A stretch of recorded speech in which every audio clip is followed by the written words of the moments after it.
Not content with your content? You've come to the right place. The Discontent Show with Joe Kuzma. Every brand starts with a story. Here's how you can grow your business by sharing it. Now, with today's topic, the host of The Discontent Show, Joe Kuzma.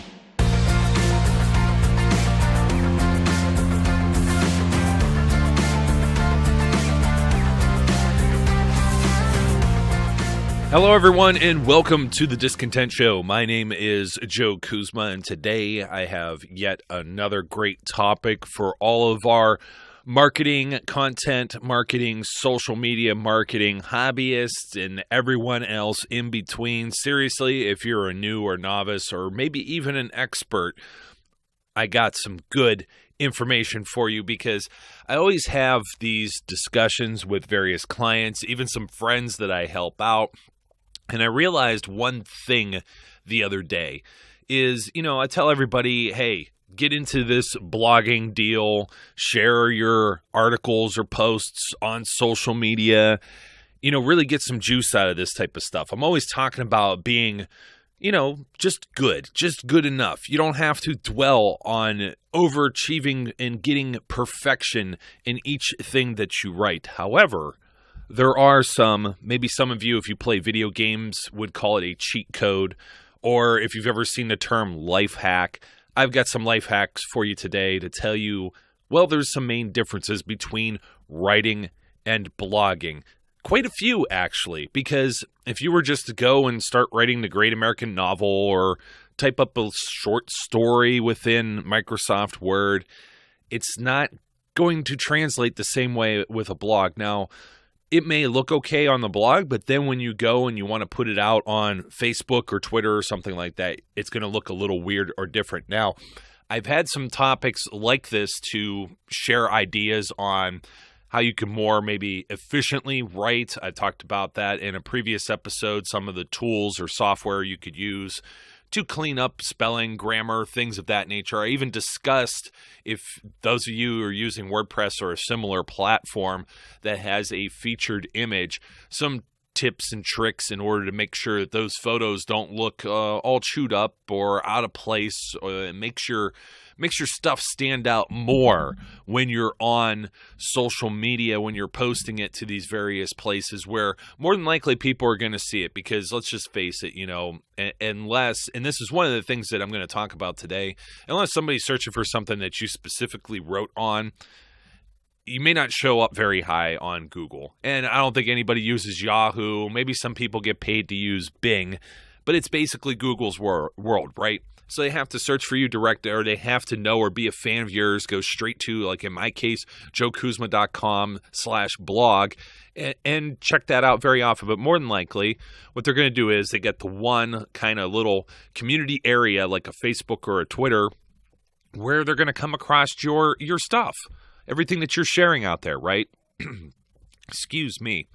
So this is why blogging is different from writing in that aspect, because you got to also make sure that not only your pictures look perfect that are shared with those posts and everything that you're doing looks good, but another thing towards heading into that direction where maybe your good is turning into great is learning the intricacies of writing a nice blog post.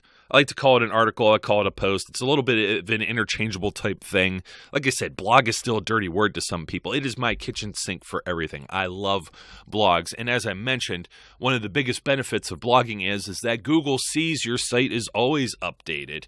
You're doing this like maybe once a week or even twice a month. I mean, it's at least something that's a frequency that doesn't say, hey, this is some ghost town that nobody wants to come to, right? And that's going to help shove anything else that's attached to your website or your business is all going to grow from this. It's going to amplify. It's going to get more reach. You're casting that net out wider because there's more information. There's more stuff for Google to find and for people to find you when they use Google. But blogging is a little bit different because you know what? If you pull up Microsoft Word, and this is one of my tips that I gave was like, hey, you could write this in Word and then paste it back into WordPress, and sometimes there's a little bit of goofy formatting if you're not careful with that, and I'm sure some of you, if you've tried this, may have seen that, And you know what? You some trial and error depending on your own situation, how you have things set up. You can get around that. You get comfortable with it, and now you have a process down. Because if you're just typing in like a WordPress editor, for example, you may not have spell check. You're not going to know if you use like a bajillion commas or things like that. So it's like that's why I like to use more than one tool. Plus, let's face it, you got Word. You could save it if it crashes, anything like that. I have lost some like pretty long articles that I've written myself on WordPress just because an internet connection flakes out or something crashes in the web browser because you had like 3 other tabs open while you're researching something, and some intrusive ad comes through, and all of a sudden the whole thing comes down like a house of cards. So at least this way you could, and when you have Word too, guess what? You could save it, you could put it somewhere, a Dropbox or a flash drive or on your computer, and you could reference it a lot easier later, maybe even print it out, email it to other people, use it for other stuff. You know what I mean? I'm very big on repurposing things. I may even write a blog post on this very podcast topic, or I'll take a blog post and I will talk about it because it's long form versus your short form. So what are the first things you need to know about just writing something versus blogging? Well, when you're dealing in the blogosphere, one of the big things is you have a title. You're going to see this as like kind of an anatomy of a post. And I know I speak generally in WordPress. I know there's other formats, other content management systems out there. Drupal's another one that's somewhat popular, but for the most part, WordPress is about 3/4, powering like over 70% of the websites on this planet, which is just absolutely crazy. And it's one of the more widespread. So just take it as a generic term for me here. You may have something different or something very similar, but it operates in practically the same way, because when you have Facebook kind of sucking the information from your website into that link that you're sharing for whatever it is you just wrote, you're going to want it to look pretty. And the way you do that is you got to start with an appropriate title. It's like your headline on the newspaper. And I don't know. Sometimes I get mixed up with title case, where you capitalize the beginning of each word. It could look real goofy. Trust me, eyeball it. If it looks strange to you, then it's going to look strange to someone else. You never hurts just to have it like in a sentence case where the first word is capitalized. Of course, if there's a proper title in there, like a name or proper title, name, business, like sports teams, things like that, you're going to want to capitalize that, obviously. But it gets a little goofy when you have like the capitalized, and it doesn't need to be. So be careful there. But again, we're talking about being good. I don't think that that's going to make or break you unless you have like this giant like 20-word title. You got to keep it simple. Keep it simple. Keep them short. Reread that to yourself. Can you cut a few of those words out and make the same point? Or are you saying two things that maybe you just only need to say one of those things? Shorten it, get straight to the point. I mean, how writing differs from blogging, that's the title for this. And I mean, you can't be any more direct. And just keep in mind, I'm always talking about this, speed of light. This is the entitlement, I need it now type era. I mean, I can't say like a generation and pinpoint it to just one person. Everybody's got everything at their fingertips. And when they're scrolling through, you're going through Facebook and Twitter, and you got to get their attention right then and there. So keeping it short means they're not reading too much. It's the same reason why phone numbers it's a 7 and 10 digit setup, is because of the way our memory works. You can only remember the 7, and then the area code is usually something that's, universal to a specific region. Now, I know a lot of that's changed, and the world's shrunk since the day of your rotary phones and things of that nature, but you kind of get the point. If you see what I'm saying here, is short, sweet, simple, to the point is going to grab someone's attention, especially when you took all of the other advice I gave on the pretty photo. It's probably the second thing that they now see. And then oftentimes the third thing that they're going to see is what's called an excerpt. Now, I'm going to go to that in 1 second, but you got to be careful on one other thing here. When you're using something like WordPress, usually when you save a draft, if you change the title, it should change what's called your permalink. And that's the stuff that comes after. Like in my example, it's like joekuzma.com/.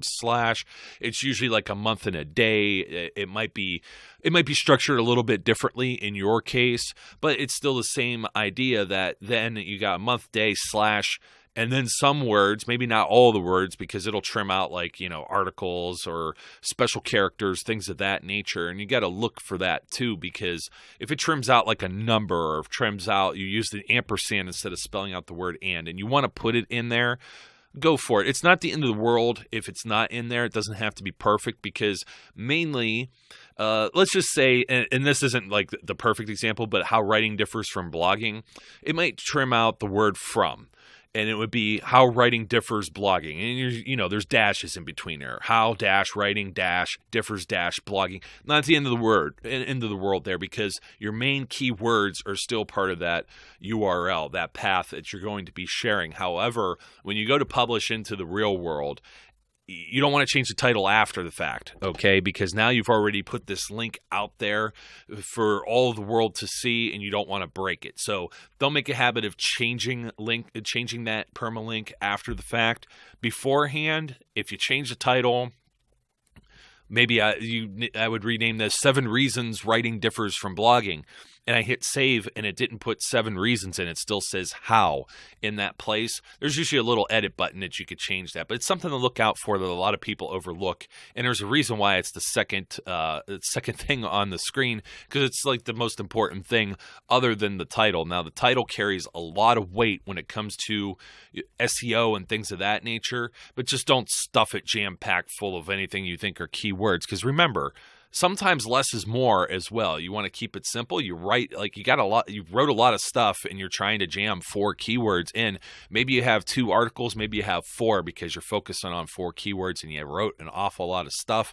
And it's just too much for anyone to read in one sitting. They're going to skim it, and all of your great work kind of go on the waste a little bit. But smaller doses, maybe, then you have more content. And when it's more digestible, fast, easy read, guess what? Now you have 4 things there. You've made your life simple, and you've given better content to your audience. Now, I mentioned excerpts. What the heck is an excerpt? Well, an excerpt is the very beginning of what you're writing. It's the very beginning of your blog. It's like the introduction. You see that title. You see the very next thing is like blah, blah, blah. I want to introduce you today to the difference between writing and blogging, or something of that nature, okay? That's usually it all depends on what service you're on, but it's going to be a couple of different lines, if it even shows it, because I see Facebook is almost trending away from the excerpts. But it also kind of, on your website, depending on how it's structured, you may have that thing that like trails off, and you know what it is. You've seen this. It'll be ... read more ... see more, kind of something like that. Well, that's the excerpt. It pulls X amount of the beginning of what you wrote and puts it out and shares it with us. Now, why this is very important. Sometimes you could structure your own custom excerpt, because not every time that you do a blog post are you going to be able to do what I'm about to recommend. And that is, you want an introductory paragraph. You got to write like 3-4 lines before you get to any of the meat of your topic. And the reason for that is because of this excerpt. If you start off immediately with a list, an ordered list, a numbered list, you've seen the bullets, it looks like an outline, it is just going to jam all of those things one behind the other, and it just looks like a mess. It almost looks like it's in a foreign language. Same thing goes if you start off immediately with a header, like a heading. Now, I don't recommend using heading 1 a whole lot within the body of your content in the content editor. And that's because your title, if you have a well-formed and validated website WordPress theme that you're using, or you hired a developer like myself that uses H1 as the title as it should be, there's a hierarchy or priority. Think of it as like a tree or a ladder, where that H1 is your title. And if you made everything H1, it's like telling Google and these other search engines, well, everything is important, and you know what? It's just going to reject it because it knows that that's not the case. Everything can't be important. It's almost like just shouting when you're trying to make a point. instead of, you shout to get someone's attention and then speak with them. So be careful with using the heading 1 too much there. But if you go and you use a heading as the very first thing out the gate, it too will be truncated. And everything else behind it is just going to jam in, and it's going to look out of place. So you need an introductory paragraph. It has to be a paragraph, because if you don't write enough, then you're still going to have the very same problem with things jamming and just condensing into one, kind of snaking around line that just wraps everything together. And if anybody's reading that little preview and you've already hooked them far enough with a photo and a good title, and you go and now all of a sudden you have all this good, and then the excerpt looks like complete garbage, gobbledygook, then they may disregard it. I mean, it's one more step. It's almost like, when I was in sales and retail working in college, they used to instruct us about the 3 no's. You don't take no for an answer until it's the third one. Well, this is your 3 things: photo, headline or title, and then your excerpt. So make sure, excerpt, very important. There's a lot of ways to do custom ones if you absolutely must use like a list format or something at the beginning, and then it'll override that. And you may even need like some special plugins or software installed for that. Now, I mentioned headings. What on earth does that mean? Well, it's a good way to break up when you have a lot of copy. You're just rambling on, just like I am right now, and you need to break it up. You need to take a breather, and it helps when you visually see these things. I talk about formatting a lot of times. Your writing can be excellent. You could be world class, maybe even a future New York Times bestseller. Who knows? But when you're in the world of blogging, you have to use some techniques to make this more appealing to someone's eyes, especially if they're on a small screen and they're scrolling forever. If they're even on a desktop computer, now these things, these screens are wide and some of the formats are just too big of columns. But we've all seen these big clumps of just sentences. You got to use like paragraphs. You got to hit enter or return maybe after 3 or 4 sentences. Sometimes one sentence is good enough to stand on its own. Trust me, there's no tried and true rule when it comes to some of these things I'm about to say with formatting. But it's like if you eyeball it yourself and it just looks like it's too overwhelming, then it more than likely is. So you might want to preview what this looks like before you hit publish and send it out into the real world, and just see if there's like these huge just blobs of letters that are there, and it makes your eyes go crisscrossed. Another way you could do that too is you could actually take like a web browser, like a Google Chrome, Firefox, Explorer, Safari, whatever it is that you're using, and you get to the edge of that screen and you can make it skinnier instead of wider. Eventually, the WordPress environment will break down into a single column, and as soon as it does, that's usually about the width of a column on any website that's designed properly. It's the same idea of like a newspaper where they don't usually print things. You don't ever see, everything's in columns, right? You don't ever see it straight across. A headline, yeah. But a headline's short and it's usually in bigger, font type and size, right? You see everything in columns, and the columns are a defined size because this is just the science of how to read. Magazines are the same way. Your website's the same way too. And I'm not telling you to put things in columns, but you have to be careful. And usually things are set up in a specific way that it's already in that eye-appealing column with that I don't know. I want to call it a science. I guess that's the best way to say it. So you don't have to actually be concerned with that. What you have to be concerned with is if you have 300 words in one of those little blobs, take a step back to where maybe even the words kind of look fuzzy when you're looking at like an eye chart. And if you just kind of see a Rorschach type deal, when they put the ink blots on paper, you need to hit the enter button a few times with formatting. Maybe you put a header in because you change gears and you have a few topics. It's almost like a list format. I like using heading 2 and 3. That tells Google it's like structured. It's like a sandwich. Your H1, your heading 1 is the bread at the very top, and then you're getting into some of the meat and stuff. And depending on how everything's set up, you might like one more than the other. You may need heading 2 more than a heading 3 or vice versa. Now, that's all dependent on yourself. It depends on what you're writing. It depends on how your site is designed.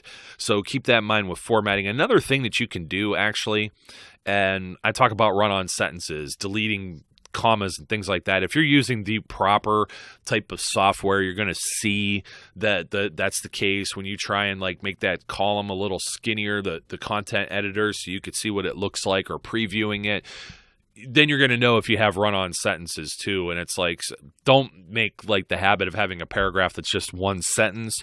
Break that up, please, please, please, because that's the good to great type thing. Then you kind of look like you're amateurish, or maybe not knowing what you're doing, when it just goes on with and or, and some other ways, some other hacks to get around that is you could always use semicolons or colons or an M dash, N dash type deal. Those are like the lines that break up some longer sentences, and that helps give readers a pause.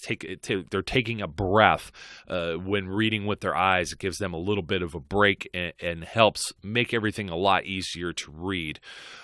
Photos, another great thing. If you don't have any reason to use headings, or you don't know what I'm talking about, what's a heading, put an extra picture or something. Like if you're talking about an event, or you know what else you could do? You could get Getty Images for free. They have a free plugin for WordPress that'll allow you to embed certain sized photos. Now, you can't use this for the featured images because you'd have to buy their license.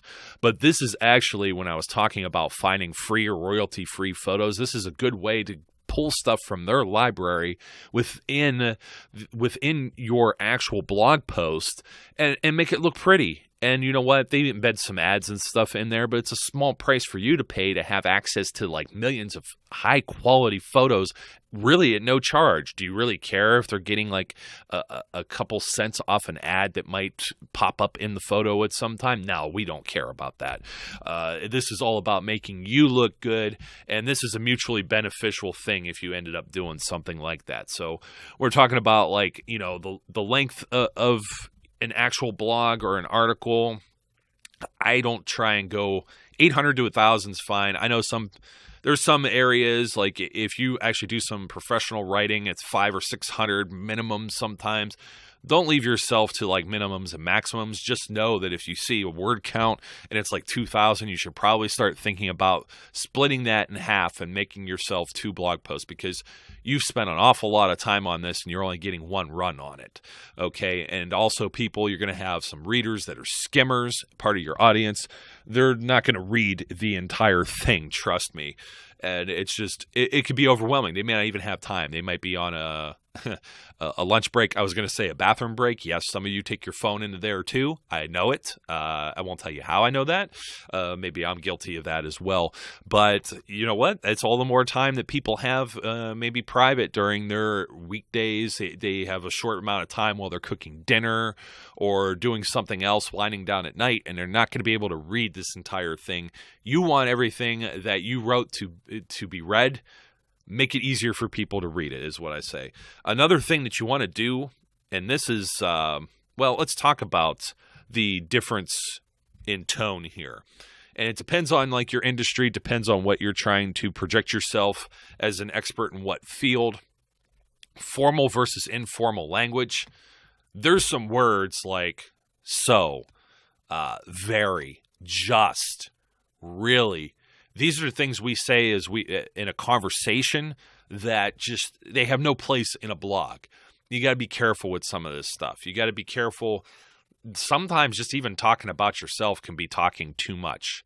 Words like yes or no, be careful. But you could always, I was always taught to not start a sentence with but. You can, but you may only want to do that once, maybe twice if you got a lot to write about. So be careful about formal versus informal when you're on a blog.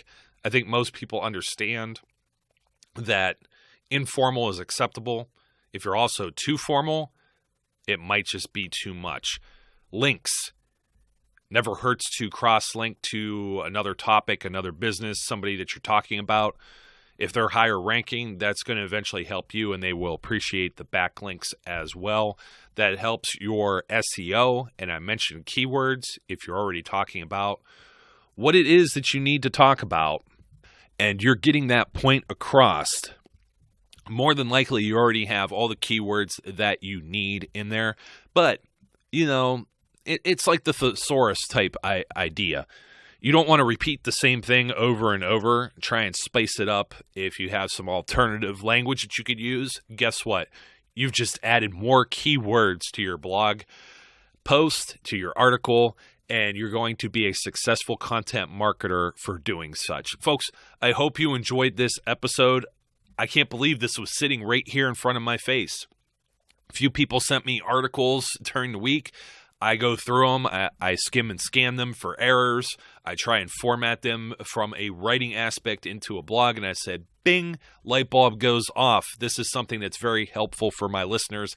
I have to share it. If you have any ideas or you have any questions, suggestions for myself, feel free to visit my website over at joekuzma.com. Also, don't forget to subscribe if you haven't already. I appreciate all of you who follow me on the various social media platforms and who have already subscribed. Until next time, my name is Joe. I ask that you be safe out there, be good, and I'll catch you later. Hi folks, this is Joe Kuzma. No, don't worry, you're not hearing things twice. I'm just here to say from the bottom of my heart, thank you for listening to today's show and being a follower and subscriber of the Discontent Podcast. And I want to remind you that if you're interested in more information about all the various things it is that I do, whether it be about this show, content marketing, or you want to ask a question, you may visit me at joekuzma.com. That's JOEKUZMA.com. Or you can follow me as well on Facebook. Make sure you get the page and not the personal profile. Sorry, it's only for friends and family. Also on Twitter at Joe_Kuzma, LinkedIn or Instagram. Also, don't forget, if you haven't already, subscribe, whether that be on iTunes, YouTube, or your favorite podcast provider, so you don't miss out on any of the great episodes that we have. Once again, thank you again for your support, and I look forward, as always, to speaking and interacting with each of you again soon.